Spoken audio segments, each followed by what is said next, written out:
धान शब्द ऐसा है जो शायद गांव वालों के अलावा कोई नहीं जानता होगा। धान चावल का दूसरा रूप है। जब धान के ऊपर का छिलका निकल जाता है तब उसको चावल कहा जाता है। धान एक ऐसी फसल है जिससे भारत समेत कई देश चावल को उगाते हैं। धान की खेती लगभग पूरे भारत में बुआई होती है। धान की खेती को जून से लेकर जुलाई के आखिरी सप्ताह तक बुआई कर सकते हैं। मगर धान की बात की जाए तो सबसे उन्नत किस्मों पर ज़्यादा उत्पादन मिल सकता है। तो धान की कई किस्में जैसे स्वर्णापन 10, सरजू 52, नरेंद्र 359, पूसा बासमती 1, संकर धान 1 आदि। धान की खेती जल्दी और देर से पकने वाली होती है। ये आपके बीज पर निर्भर करता है। धान उष्ण व उपोष्ण जलवायु की फसल है। धान की खेती 3 से 4 महीनों में पककर तैयार हो जाती है। धान की फसल के लिए औसत तापमान 20 से 30 डिग्री सेल्सियस के बीच होना चाहिए और मिट्टी का पीएच मान 5.5 से 6.5 होना चाहिए। धान की ज़्यादा पैदावार के लिए अधिक जल धारण क्षमता रखने वाली मिट्टी जैसे चिकनी मटियार या मटियार दोमट मिट्टी सही रहती है। धान की खेती के लिए नर्सरी तैयार करना। धान की रोपाई के लिए लगभग 30 से 35 किलोग्राम धान प्रति हेक्टेयर के हिसाब से होने चाहिए। धान के बीज को सबसे पहले 10 ग्राम बोविस्टिन और 2.5 ग्राम पोसामाइसिन या फिर 2.5 ग्राम एग्रीमाइसिन को 10 लीटर पानी में घोलकर रख लें। इसके बाद बीजों को घोल में 24 घंटे के लिए रख दें। इस उपचार से जड़ गलन, झोंका और पत्ती झुलसा जैसे रोगों का प्रकोप नहीं होता है। इसके बाद जहां भी आपको धान की नर्सरी तैयार करना है तो उस खेत में पानी से भरकर ट्रैक्टर की मदद से अच्छी तरह जुताई कर समतल बना लें और उसमें धान के बीज डाल दें। समय समय पर पानी भी देते रहें। 20 से 25 दिन के अंदर धान का पौध लगाने के लिए तैयार हो जाएगा। जब 20 से 25 दिन बाद पौध तैयार हो जाए तब उस पौध को वहां से निकालकर खेत में रोपाई करना चाहिए। सबसे पहले जिस खेत में रोपाई करनी है उस खेत को पहले 2 से 3 बार ट्रैक्टर से अच्छी तरह जुताई करा देनी चाहिए और कुछ दिनों के लिए छोड़ देना चाहिए जिससे खेत में जितनी भी घास हो वो सूख जाए। अगर गोबर की खाद मिल जाए तो खेत में डालकर जुताई कर दें और खेत को ट्रैक्टर की मदद से समतल बना लें। अब उस खेत में पानी भर लें और ट्रैक्टर की सहायता से जुताई कर समतल बना लें।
फिर धान के पौध को 6 से 8 इंच के अंतराल पौध की रोप लगाना चाहिए।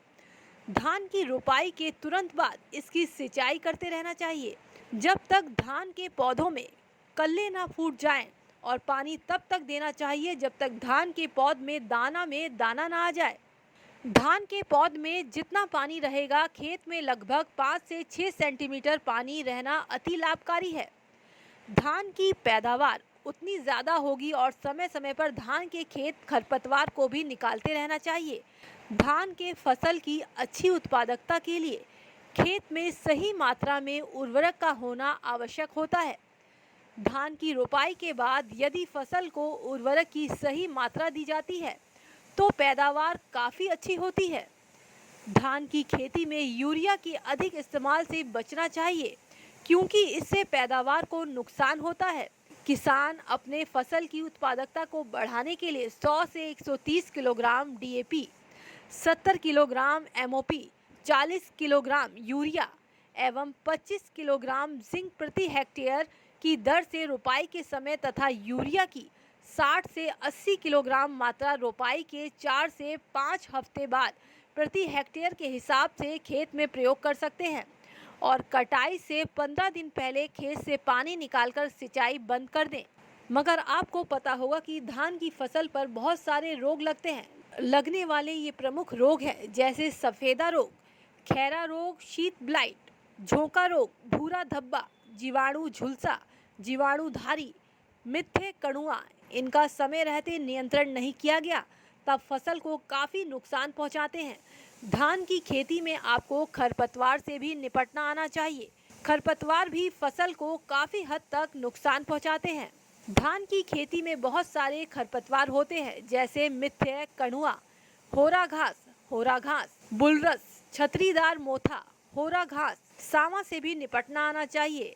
अगर आप खरपतवार से नहीं बचा पाते तो फसल को काफ़ी हद तक नुकसान पहुंचता है और आप ज़्यादा धान की पैदावार नहीं कर पाएंगे। धान की कटाई बुआई के 30 से 5 महीने में धान की अलग अलग किस्म पककर तैयार हो जाती हैं। तैयार फसल का रंग पीला और पत्तियों का रंग सुनहरा हो जाए तो हंसिए से कटाई कर सकते हैं या फिर जैसे आप चाहते हैं वैसे मौजूदा समय में धान की कटाई के लिए कई तरह के कृषि यंत्र भी आते हैं। धान को पौधे से निकालने के बाद धान को धूप में अच्छी तरह सुखाएं। फिर 12 से 13% नमी होने पर उसे हवा व नमी रहित स्थान में रखें। ध्यान दें कि मैलाथियान 50 EC 20 ml को 2 लीटर पानी में तैयार करके भंडारित स्थान पर छिड़क दें ताकि धान में कोई रोग न लगे।